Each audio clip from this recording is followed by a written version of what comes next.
doing something new today, you guys. I had some choices. Let's turn the audio down a bit. I had some choices today, and one of the choices, we'll get rid of the music entirely here. Yeah, the choice was not to do the live Q&A because I ended up staying up at our family's cabin here, and just over to my right here, I had our neighbors who were moving some cows along this road just around the corner here. And I unfortunately left the gate open. And when they were moving the cows down the road, yeah, they came into the yard and were wandering around. And so fortunately I was able to, to chase them out and close the gate. And then they moved all the cattle basically up the road. And behind me over to the right here, you guys, is essentially wilderness. So that's where I've got my trail cam, and there is, we've had cougar walking by there, bear, there was a moose just a few weeks ago, so it's awesome. And then unfortunately for my friends over here, I don't know if I can share this with you here, let's loosen this off so I can adjust it right here. That is the bird feeder. And so the birds are like, what the heck are you doing? I came to get something to eat here, and you've so rudely stolen my spot. So there you go. So that's what we've got going today. So it is going to be, it's going to be fun. Hopefully you guys can hear me okay. I think you can. Like I said, I'm just broadcasting here, and I think this setup is going to work pretty good. I'm standing because I was tired of sitting all day, and yesterday I had a very busy day. Today I have another busy day ahead of me, but it's great thanks to Mr. Musk and his Starlink or whatever, Starnet, the satellite. I can do this live from here, so really excited. Now, when we started today, I was looking at the comments coming in, and I was so excited, so excited. Let's see if I can just drop this out of the way here. And what have I got going on down here? Oh man, this is what happens when you've got, let's get rid of that. And let's get rid of, I do not need a scrolling text on the bottom there. So this is, yeah, oh, look at this. This is actually quite interesting. Oh my goodness, I've got so many things going on here, and this is all adjustable on the fly. So yes, is this professional? No, it isn't, you guys. You know that there's other people that pay professionals to do all this, but I'm just, there we go. Now it's kind of centered. I'm just kind of rolling with it. So anyways, what I was going to get to here is this comment here. And actually, I'm going to push this up a little bit higher so I've got room for this comment. But this is what I live for right here. This right here, you guys, is what I live for. I am going to add some. So Ishan, the first one to tell me that he's got his work permit. So excited. So got my Canada H-1B work permit approval yesterday. Submitted the application on July 16th itself. Yeah, you did, and you sure should have. That was lightning fast. Thank you so much for your guidance and daily YouTube live before July 16th. You're very welcome, you guys, very, very welcome. And I'll just point something out. So sometimes in the media, people complain about the things that are going on in their life. And sometimes you'll get lawyers that'll come on and complain about the injustices, and consultants, immigration consultants will be quoted and complaining about the injustices within immigration. And I get it. But there was one comment that I read about how an immigration consultant had some of their clients didn't get in. And, there was a whole bunch of reasons why people may not have got in that first 10,000, well, once the 10,000 work permit cap was hit for the H-1B. But my goodness, I just sure hope that consultant, the reason people didn't get in was because he or she queued up way too many people, and they basically didn't have time to process everyone's before the cap was hit. I've said repeatedly that I think it's unethical for lawyers or consultants to have taken more than one person, one client per individual. But even then, if you're an ICCRC or a lawyer, the actual submission and filing of the application, really couldn't happen unless the lawyer or the consultant was supervising. So I don't know how you could take more than one one family, more than one person. So when I read that report, I thought, my heart kind of sunk a little bit, and I thought, man, how many people did maybe that consultant like engage to file for them, but they were second or third or fourth, back in the queue, and so they missed out. When if they had just taken the course like Ishan, they could have filed their own application, and then I would not have been an impediment to them. And as Ishan probably realized, it was a rough and tumble kind of course. I was dripping information out as much as I had, all the way up until the very end when we didn't even have instructions. So I'm really excited, Ishan, to hear that you got this, and I know a lot of people are also going to be very, very on your heels when it comes to getting their work permits approved. So great! It just makes me so happy. All right. Matey says, hey, Mark, hope you're doing well. I'm doing fantastic. And love Canada, Mohammed says. That's great. I think I do too, as you can see from my my little hoodie here. I definitely love Canada. And in fact, just the other day, my mother and I, just back here, let me see if I can flip it around. It's kind of fun actually doing this. See if I got to pull my little charger off of my phone so I have a little bit more movement.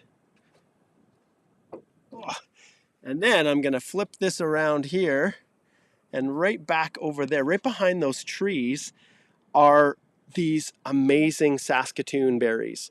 And my mother came, and actually maybe a little bit further back you can see the bushes. You probably can't see. They're behind those trees anyways. And those Saskatoons, we just love to pick those. And so my mom came out yesterday, and she really can't get around very well, so I put her on the back of our this four-wheel kind of quad that my father-in-law has, and I was able to drive right up to the bushes, pull the branches down, and then she was able to pick the Saskatoons off her hands. And as I was looking at my fingers, and they're not blue anymore, but our fingers and our hands were all blue and purple yesterday. So as you can see, this is a very refreshing place. Rural Canada, yes, all those rural programs, this is what you're going to get. Okay, let's see who else we have here. Ria, oh, hi Mark, thank you for all you do. Your live sessions help me immensely to apply for the H1 visa holders open work permit. You're very, very welcome. Man, I love this. So cool. I think we had a super pop in here. Let's hit the super. That was VK. Let's see what VK says here. He says, proof of funds, do we need to add entire pages of a bank statement or only first page of statement is okay to support visibility of account balance? Similarly for employment record. Yeah, when it comes to bank statements, I include the whole thing. Simple as that, VK. Some people may say, well, I only want to include the front because I don't want them to see all the transactions. Well, whatever. For my purposes, when I'm doing proof of funds, one, I will do everything that I can to get the letter exactly as IRCC requests it from the bank. That shows the average balance for the last 6 months, the account holder name, when the account was opened, all that kind of stuff. If I can get that letter and it's perfect from the bank, I don't include bank statements.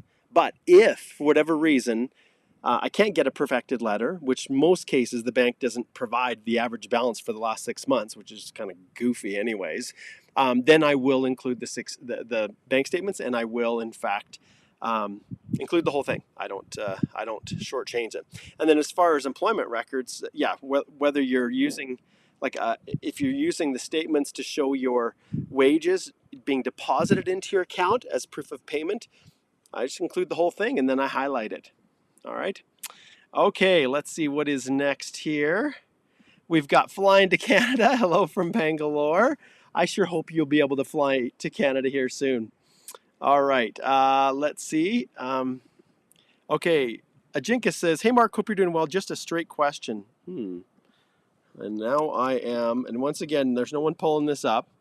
Okay, just me. Will the CRS for general draws go beyond 475 by November? I doubt it. Highly doubt it. Not the direction that they're going. And it is beautiful out here. It is so, so nice. Oh, in fact, it's so nice. I'm going to lose this. There. I've got to trim down a bit here. It's pretty warm out, but I had to wear my Canada hoodie to start with here. Okay, yes, I'm doing fantastic, matey. Let's see what else we've got here as we zip through.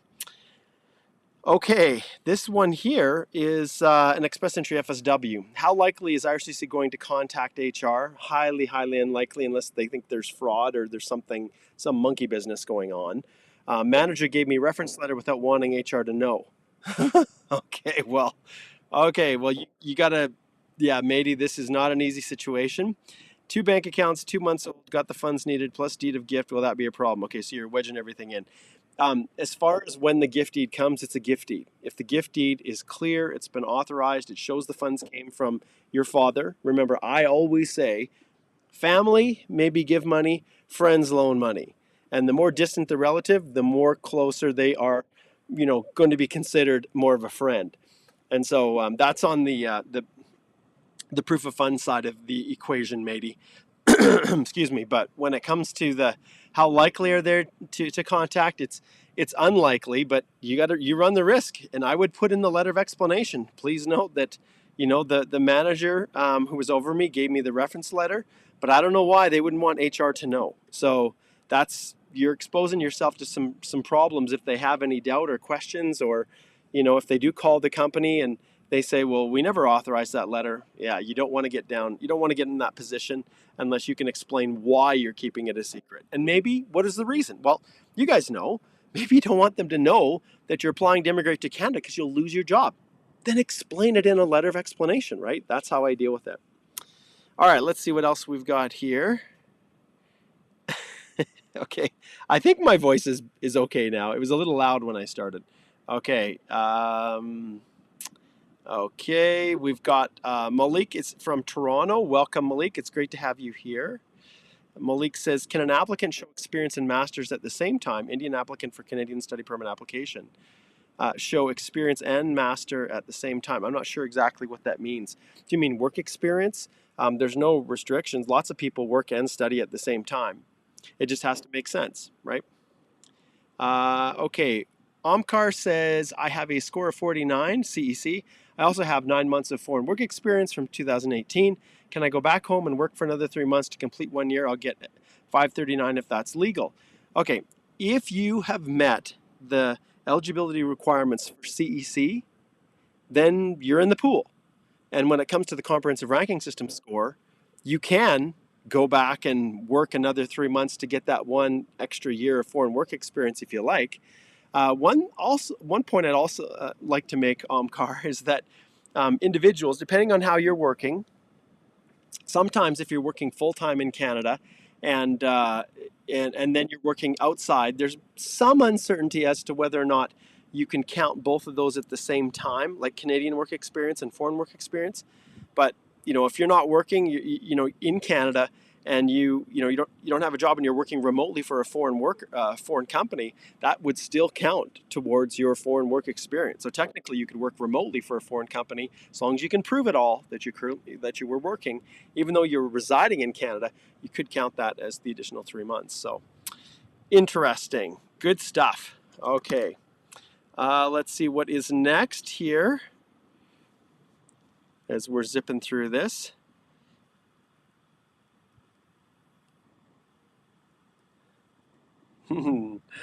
There's a lot going on here, you guys. I've got a lot of comments. Do you know what? Let's just take a little breather here, okay? Let's take a breather, and I'm going to get back to the questions in a second. I want to share this with you guys here. So I'm just going to expand this a little bit bigger. And this is my less than professional version. I guess I could technically, let's see if I can do this. I've got so much going on. Let's see if I can do this here. I might be able to, there, that's a little bit more professional. There we go. Let's do that. and then let's see if we can adjust this. Oh, it's doing weird things on me here. What the heck did you just do? Oh, there we go. Okay, I just want to expand that a little bit more so that it's a little bit easier to see. Okay, here's what I wanted to talk about was these. Did anybody get drawn in this draw? Did anybody? That's my question. So if we look here at this round here now, you can see that today is the day, if they haven't done it already, where they're supposed to do their first federal skilled trade. Well, really, it's going to be a program. It's going to be a targeted targeted round, the category-based round of invitations. They're supposed to do one for trade. So we'll monitor that and see what happens. Personally, I think it's just goofy. Like, why in the world? I just don't get it, you guys. Why in the world would they, well, I don't know. Why would the minister, I was going to pull him up too, but let's see if I can pull the minister up. I'm going to flip back here, and I'm going to see if I can pull up our new minister. I might have to, oh man, he's taken over the whole screen. Oh, I don't know if I can shrink him down. Let's see if I can shrink him down here. He's taken up the whole screen, minister. Yes, you are. Oh man, this is always tricky. I'm always trying to get the minister to cooperate here with me. Man, sometimes I can do it, and then others I can't. Let's see here. I wonder. Oh, I thought it would be fun to bring the minister on, but then I realized that it's kind of hard to figure out these images. Okay, we'll leave the minister off. My question for the minister is, why in the world are they not doing CECs? Like, why? I just don't get it. And when it comes to the federal skilled trade, if we slide back over here, they haven't done a federal skilled trade draw in an eternity. But yet they're heralding this new, this very next, which should be, according to this, the three options that they have, this category-based round of invitations. If they're actually doing the category for trades, those narrow positions, I don't know what the big deal is. Like, I really don't. I don't know why they don't just do a federal skilled trade draw instead of heralding it as this great thing for trades that they're going to do a category based. So we'll see today how it works. But you can see yesterday, 2,000 and a score of 517. Like, why? I just don't get it. Like, okay, you've already pulled in so many under the francophone, the French speaker category. And really, the individuals that are at 517 are going to be ones that have French, or, they've got a job offer or other things. And those people have lots of options, have lots of alternatives. So I don't get this. I really don't. I don't know why they're continuing to do this at this level. It just doesn't make any sense to me.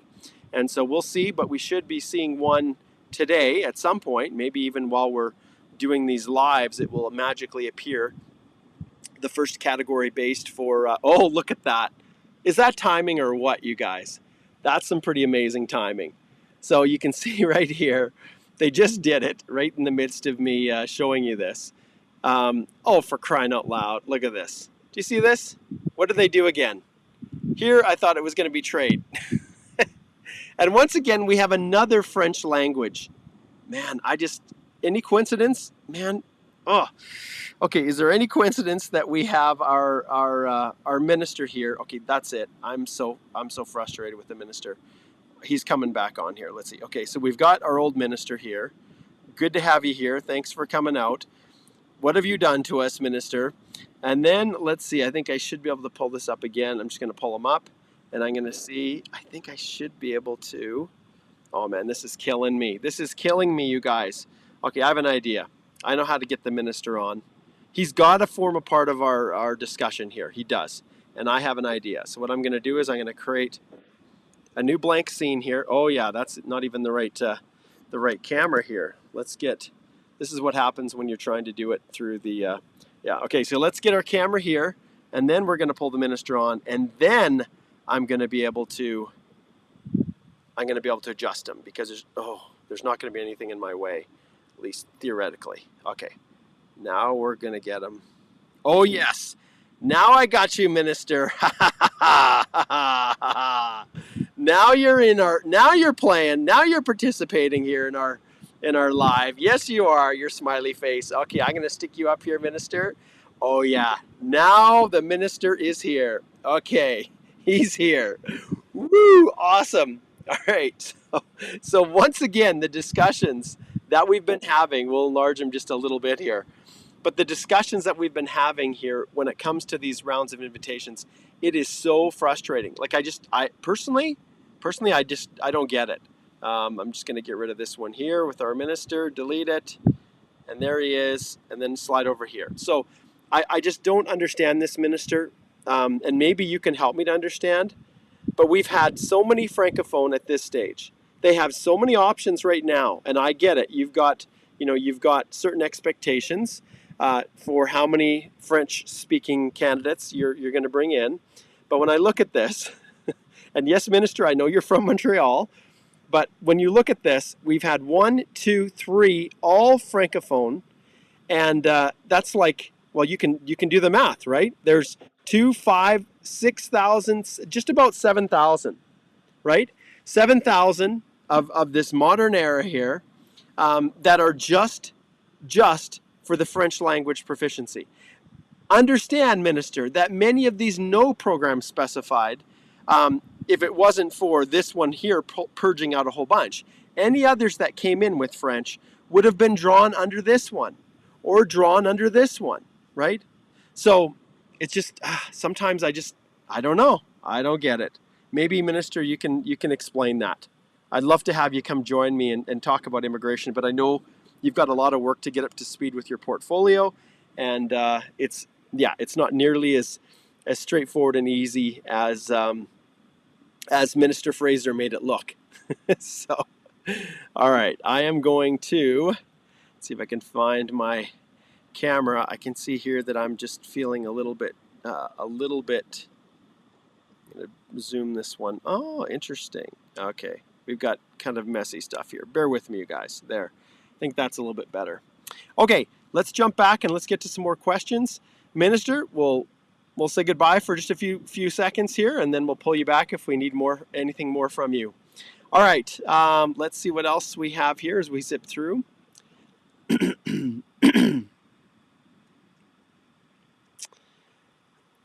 Okay, here's a good question, Marco. This is an immigration admissibility question, and medical inadmissibility is the reality. So he says, if one of the members of a couple is declared inadmissible, excessive demand, will that inadmissibility be removed over time? Is it possible that they separate and do their processes individually? Okay, if an accompanying spouse or non-accompanying spouse is considered to be medically inadmissible, it will make the principal applicant inadmissible. If a couple gets divorced, they're no longer connected, and then the individual reapplies, the principal applicant, on their own, then if they're no longer married and that spouse is no longer a spouse or a dependent, then they can apply, individually. But as long as that spouse is still considered to be a spouse, then it will make that principal applicant inadmissible. That, Marco, sounds like a consultation. That's what I think. All right, let's see what else here. Okay, Mohammed says, Dear Sir, list 17 years I'm working at Dubai. I need to go to Canada, Toronto, and my niece is there. Basically, I'm from Pakistan.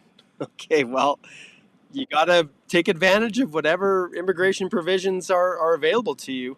Mohammed, we usually direct people to book a consult if they have specific questions. And that's usually where I will ring this little triangle and I'll direct you guys over to my law firm website right here where you can book a consult. And I recommend that you connect with Alicia or Igor or one of the other lawyers. Just click on Speak to a Lawyer and then you can book a consult right here. You can see also, I'll point out the languages, right? So Igor's got English and Ukrainian, Russian and Polish. I've tossed in a little Portuguese in there. And yeah, Alicia, I know she can do, she's got the French lined up. But usually most people who are applying these days speak English already. So, okay, let's see what's next here on our list. Marco says, thanks, Mark. I just see your nice tweet. Yeah, you're welcome. Okay. Daniela says, when asked to provide proof of funds, can one person provide bank statements that they opened in another country other than the country they currently living if the person worked there? Yeah, in the past, yep, they can, Daniela. Let's see. Southwick says, any update on the H-1B visa permit?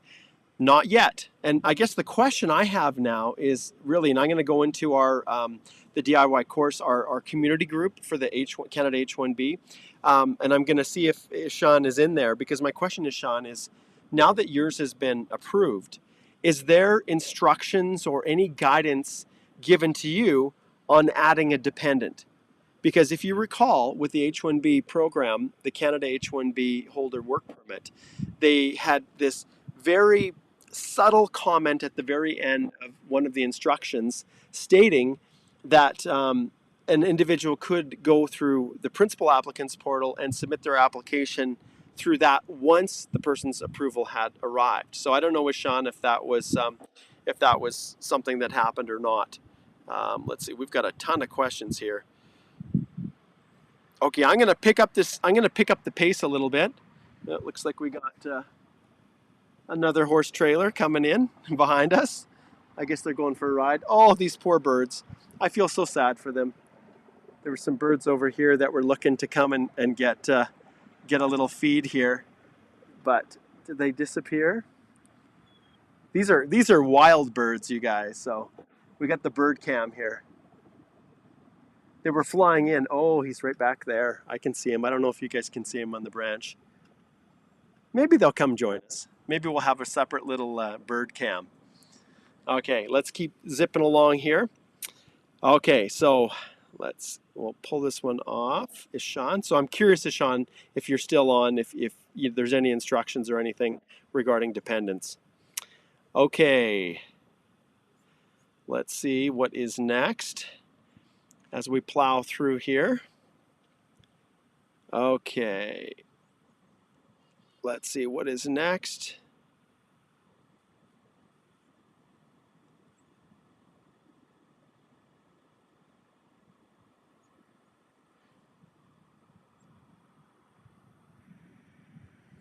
Okay, Imagine Magician. Hello, hello.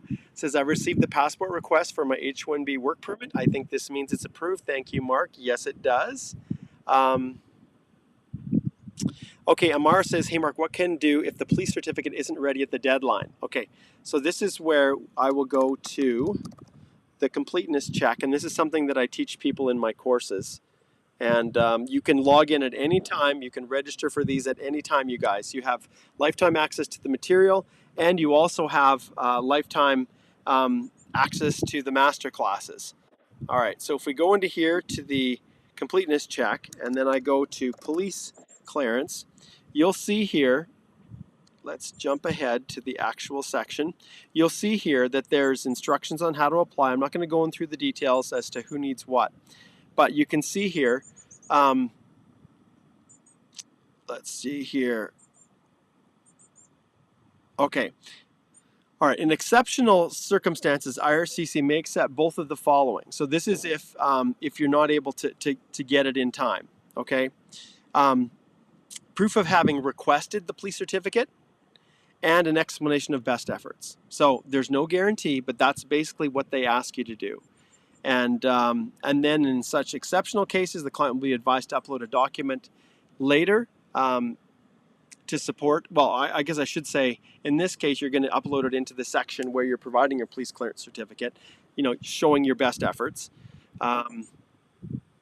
Yeah, so there you go. So that's kind of what you do. You provide an explanation as best that you can, as well as proof that you've made that request. What am I doing here? I've got a whole bunch of things dancing around here. Looks like I unclicked the wrong one. Oh my goodness, what a day it's been, you guys. What a day. Okay, so there's the headline.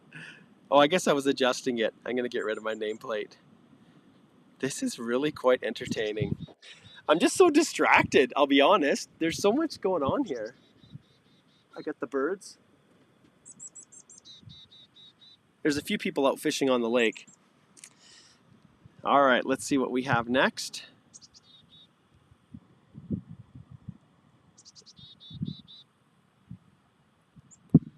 Okay.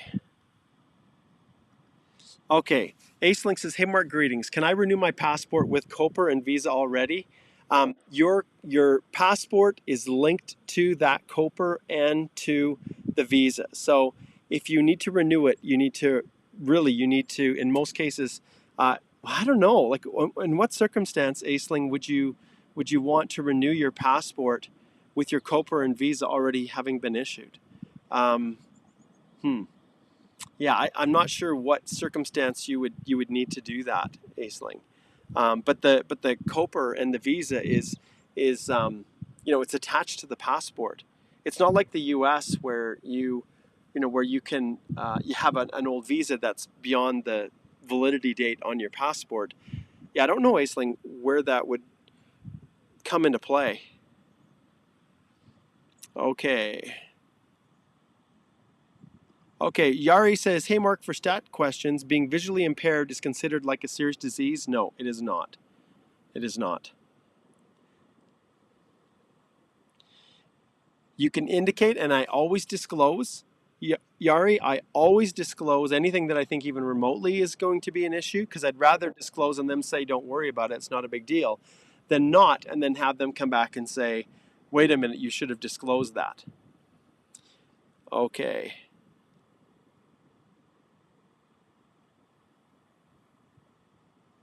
Let's see what's next here.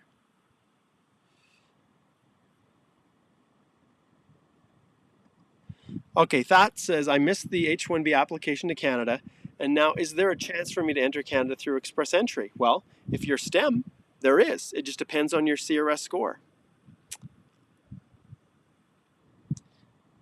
Okay, let's see what's next. Jasdeep says, hey Mark, if our education is more than 10 years old, can we include that in the profile? Yeah, absolutely.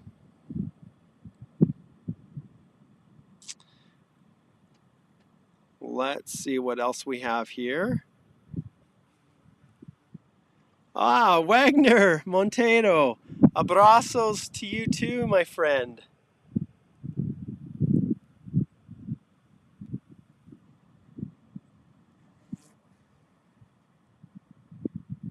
Okay, Neelam asks a good question. So for H-1B open work permits, can the spouse who I have added as a dependent in India, will he get an open work permit along with me? He should be able to. When I submitted my application, I understood what I needed to do to make sure that this accompanying spouse and the children had work permits and study permits. I kind of fandangled the IRCC portal to make it work for our purposes, but it was definitely not clear for people. But yes, they've indicated that an H-1B holder can bring their spouse on an open work permit.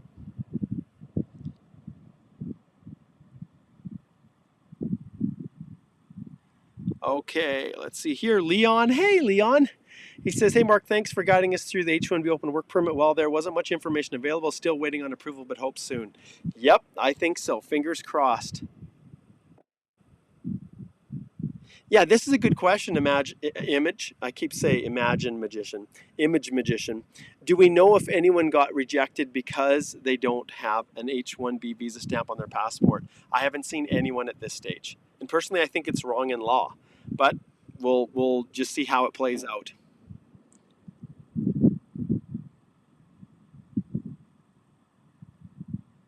Okay. All right, this is a good one. So Azalia says, I have foreign work experience of 2 years and 11 months.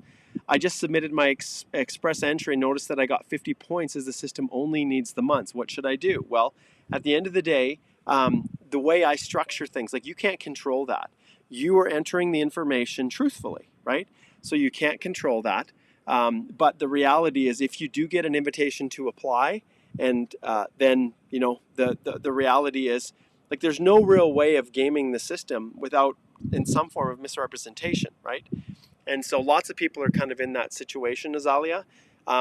You can't proceed with just pretending like you had the 3 years, which would then trigger the awarding of those extra 25 points.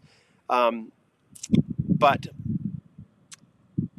I'm trying to think what the best answer is in this situation, because if you were to file your EAPR after you got an ITA and you were given points that you weren't entitled to, they would reject it.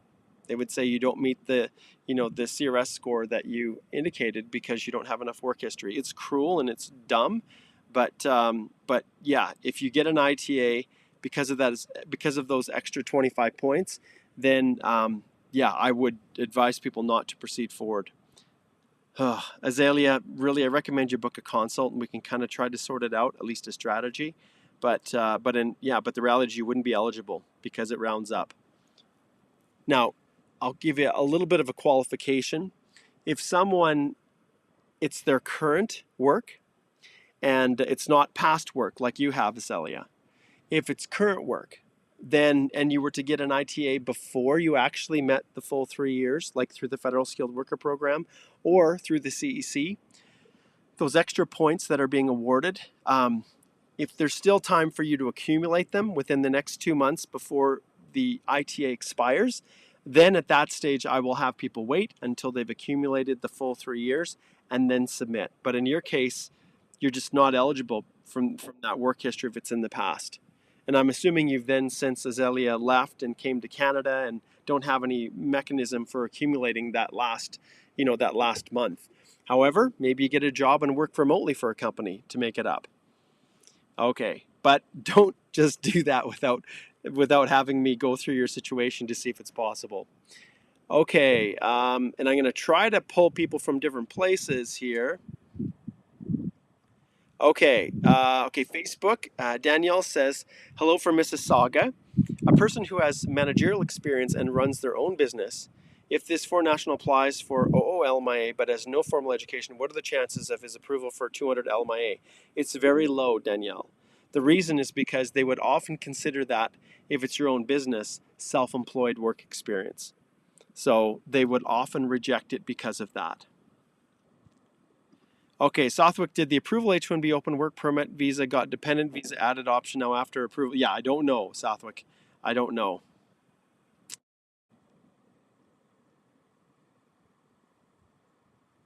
Yeah, I know, David. I don't know what's going to happen with CEC. David says, what will happen since 2021, they haven't sent any invitations under this program. I know. And they haven't sent any invitations under the Federal Skilled Trade Program either, which is bizarre. Anyways.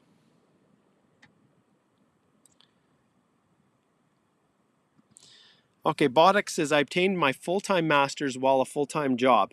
So can I count both in the same year when I applied for a study permit from India? Well, when you're applying for a study permit, it doesn't matter. Like, it's not like it's calculating your points or anything. Ultimately, if you were doing both, you're going to disclose both.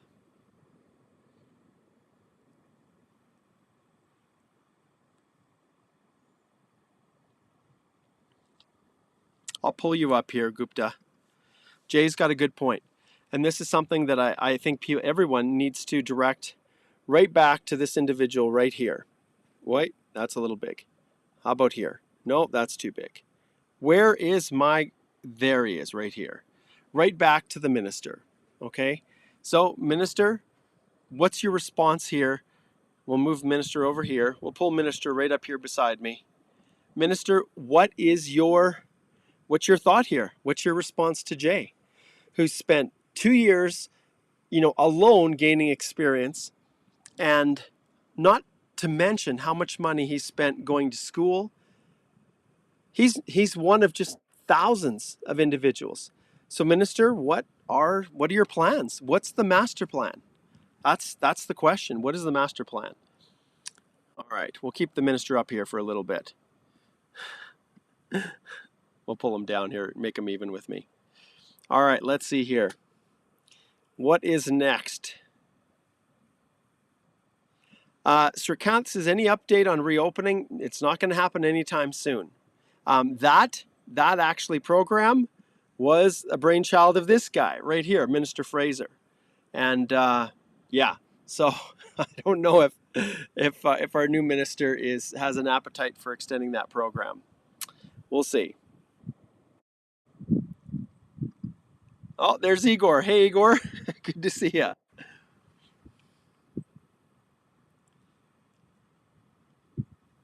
Let's see here what we have next.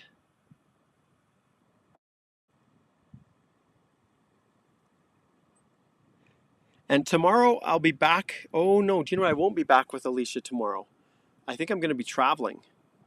We'll see. Maybe I'll have to get Igor to set this up.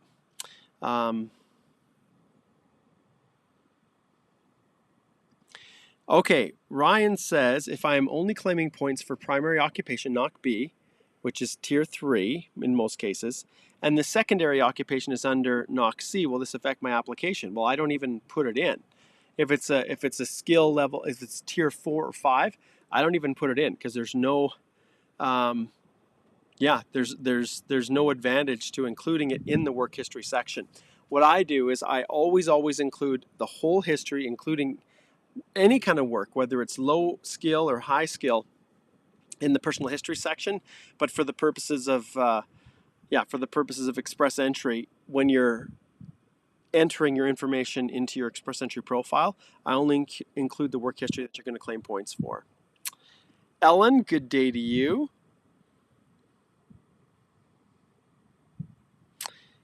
Yes, and we have lots of comments on the French. So let's pull this, Minister. This is what some of the people, this is what they're saying. So Angika says, I hope this French fiesta is over soon. And then Ryan says, French draw is good news for those who made the effort and paid for classes to learn the language from scratch. That is true. That is true. So there's definitely pros and cons to what they're doing here.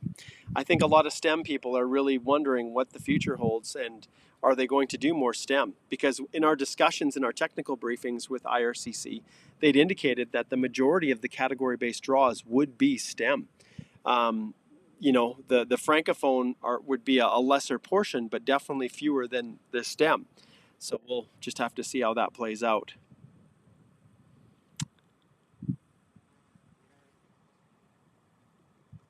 Okay, Raj, I'm going to encourage you not to do this. Okay, can we start a business by registering a company in the postgrad work permit? British Columbia allows non-citizen holders to register for a corporation. Can you do it? It's a different question to should you do it. I advise postgrads to get a job for a Canadian company in a skilled position that has a pathway to permanent residence. Full stop. Self-employed work experience is only going to distract you until you get your permanent residence. If you're making hundreds of thousands of dollars in this amazing startup that you created, that startup maybe has a pathway through the startup visa program, maybe there's some form of entrepreneurial program through one of the PNPs, depending upon what province you're in. But generally speaking, you are going to screw yourself if you have self-employed work experience, because you can't claim it for CEC. And it's going to be really hard to let it go when you put all this effort in, when you realize that you don't have any pathways to permanent residence. Right, Minister? Yes. So I encourage people not, Raj, to do that. But there's no restrictions, okay? On a postgrad work permit and an open work permit, you can do whatever you want, but just know that there are consequences. All right, let's see what else we got here.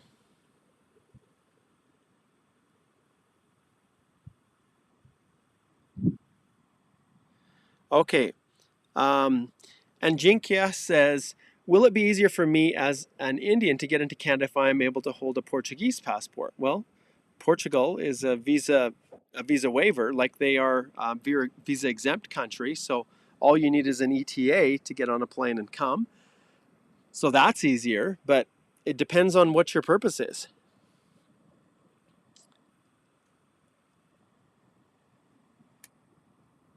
Okay, so this is a good question, Catherine, in Express Entry 1. Catherine says, can I use an expired police clearance certificate from India to submit my EAPR if I never visited India after that PCC was issued and I'm currently in Canada? Yes, you can. Yes, you can.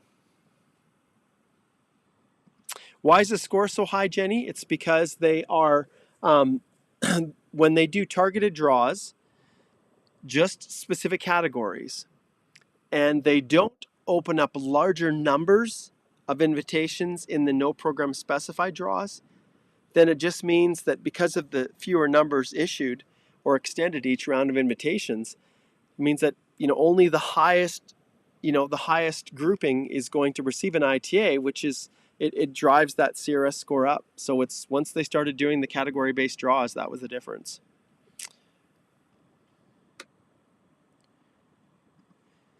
JK says, is there any cause to worry if 120 days after my express entry PNP AOR without any communication, no medicals, no biometrics? Nope. I don't have any cause to worry. Not at all.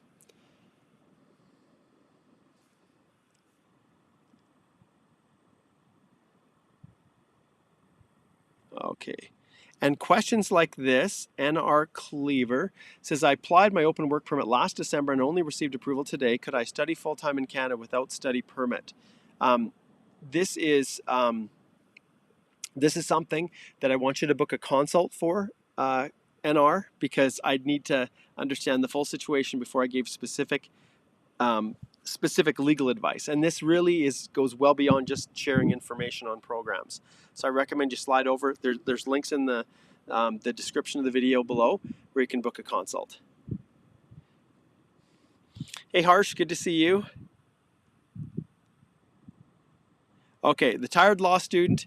I do not use representative portals at all anymore. I don't. We support our clients through a collaborative review process. So I don't know if I can even answer your question, tired law student. Is it true that applications submitted via paid rep portal makes the officer to open the files for review because it's not yet integrated into Chinook for bulk review? I can't answer that. I don't know. I don't know, Harsh, why there's no stem. No clue. Yes, Grav, that's what our previous minister and his big thing he was doing there at the collision conference, walking up and down the stage and I'm sorry. Like why? Like I guess that's the question is why. Whatever. Anyways, Minister Fraser, he was the first to announce as a part of their Canada's tech talent strategy is this new innovative stream. So will it complement the H-1B program as a path for Canadian PR? Well, all of the things, any work permit that allows you to come work for a specific employer is going to be advantageous, which is the IMP, as well as open work permits, which are also under the IMP, like the H-1B program or the Canada H-1B visa holder. That program in particular will allow people to come and get Canadian work experience, which all of that will benefit and help and give people a greater chance of getting permanent residence than if they didn't have that work experience in Canada. So, all right, let's see what else. We're just about at the tail end here.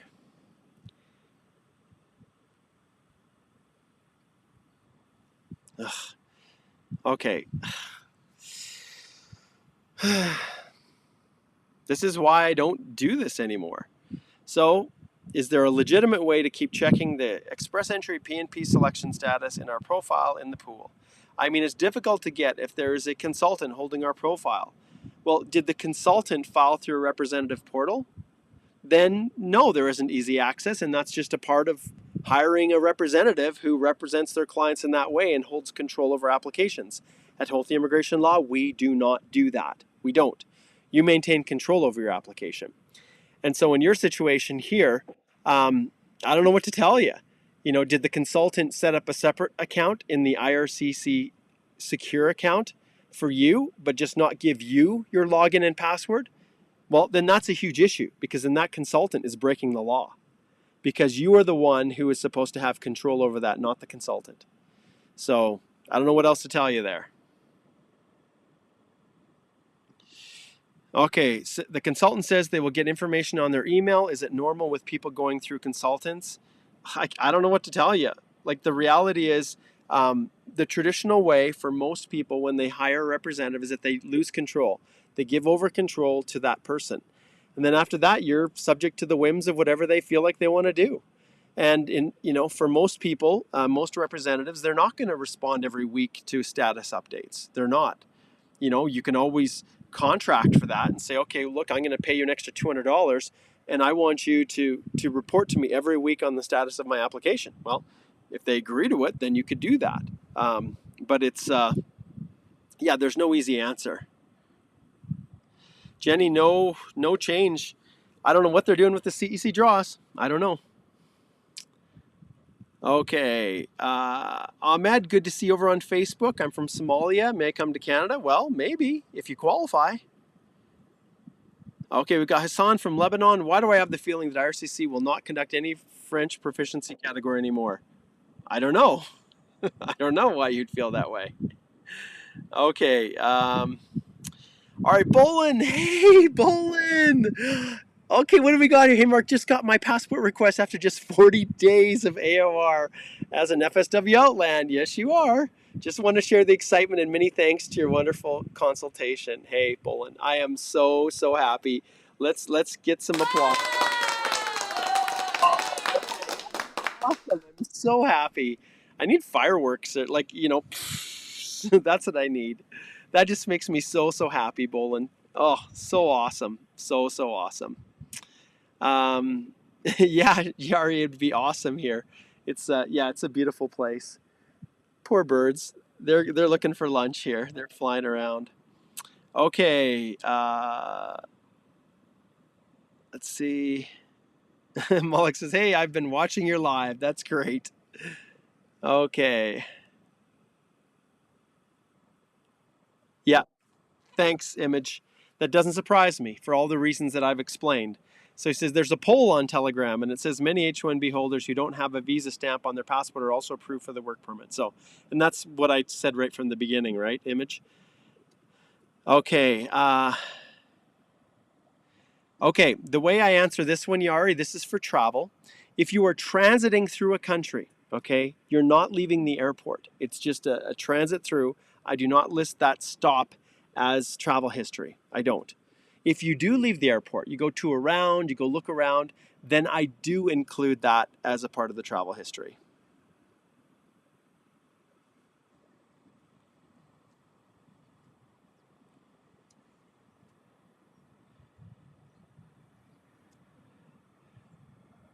Okay, Parzival, this is something where I always encourage people to book consults. So I had a TRV in progress when I applied for my H-1B open work permit. Should I withdraw the TRV? I can't tell you that. I can't give you advice one way or another whether or not to, to withdraw. Ultimately, it will sort itself out. The fact you've got your work permit application in the queue, if you're coming from a visa required country, then you'll need a TRV anyways. If they approve your TRV first, then they won't request your passport, and you submit your passport for the visa to be put in for your TRV. Then they won't request your passport, generally speaking, a second time for your work permit. That TRV visa imprinted in your passport for the TRV will often work for the work permit. So it's up to you how you'd like to proceed. Okay, let's see. We got quite a few duplications.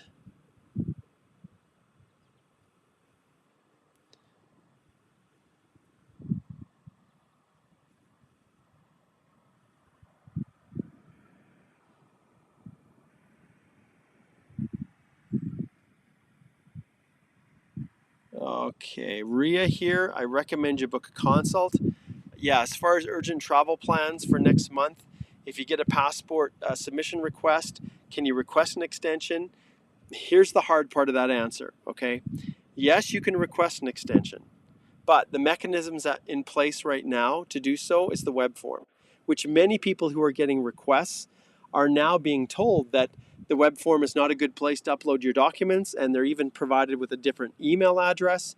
And so if you were to request the extension, it's highly likely they wouldn't even get that request until the time was up for you to submit your passport. So, boy, if you want to book a consult, we can kind of look at this and we can sort through it. But I'll be honest, I never bank on that request being granted. Can you ask? Yes, and sometimes they do, but it just depends on all these other factors outside of your control. Francis, can I apply for express entry after 1 year working in Canada as part-time only? I have not had any full-time job. No, you'd need to work for 2 years on a part-time, which is less than 30 hours in order to meet the eligibility for CEC.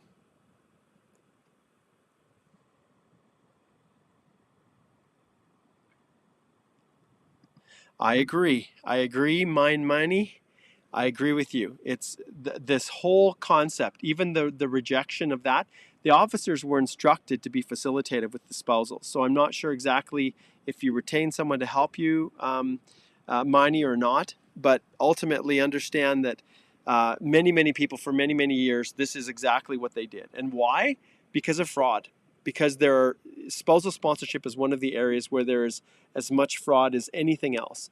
And so their position is, unless you can prove the relationship is genuine, we're not going to issue them a visitor visa to come to Canada, because we know they won't go back. Which is, I agree, it is really frustrating, and my heart goes out to you. Yeah, it is laughable. It is. Yeah, it is, Alva. It's a wonderful place. A wonderful place. The lake is actually really, really clear. Sometimes there's lots of wind that's blowing through here.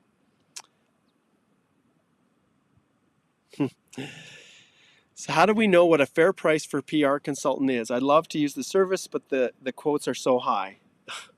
I don't know what to tell you. We charge $5,000 Canadian plus 5% tax in Alberta for our spousal sponsorships. At least I think that's what we do right now.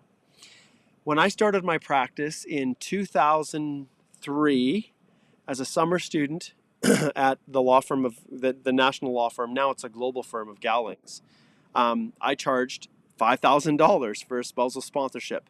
So that's like 20 years ago. My fees haven't gone up once since that time. I've become more efficient. I've figured out ways to not require as much time to do it, and to work with my clients and let them leverage their time. So I've actually, when I left one of the firms I was at, I charged as high as $7,000 for spousal sponsorship. But all of that now, now we figured out efficiencies when we work with our clients, so we charge $5,000. So, if you want to book a consult and you can just see how we work with our clients, you can just click on the link below, and we'd be happy to assist. Okay. Okay. Are we allowed to run our own business along with a full-time job? Yeah, no restrictions, Raj. If you got a postgrad, you can do whatever you want.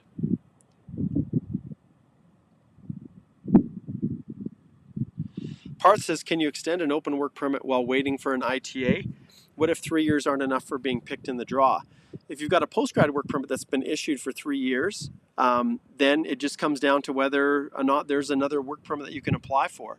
You can't bridge your work permit using a bridging open work permit. You can't do that. You can't with just a profile in the pool. You actually need an ITA and to have submitted your EAPR. All right, guys, we had a lot of good questions here. I actually made it through most of them.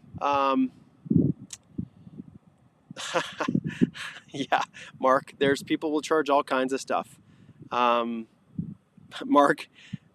the only cases that I get are difficult ones. Like, people tend to book to hire lawyers, even though my fees are pretty comparable to a lot of consultants out there. Most times people reach out to the lawyer when they've got difficult stuff. So that's all we deal with is difficult. And I charge $5,000 for difficult. All right, I think we're going to end up here.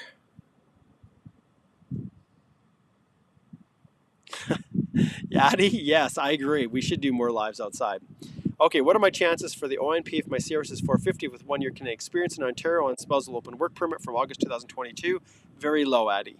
I routinely tell people not to go to Ontario or British Columbia because there's just too many people competing for so few spots. And so it's CRS 450 is really, really low when it comes to all the other people that are there that are sitting at 470, 480, 490, right? All right. Oh, Jack, he says, hey, Mark, for H-1B open work permit, I got the approval. I have a visitor visa for Canada, but I have not received any POE letter yet. It's been 24 hours. Should I be worried? No, just be patient. Just be patient. Did your instructions, you say you've got the approval? What confirmation did you get? Just hang tight.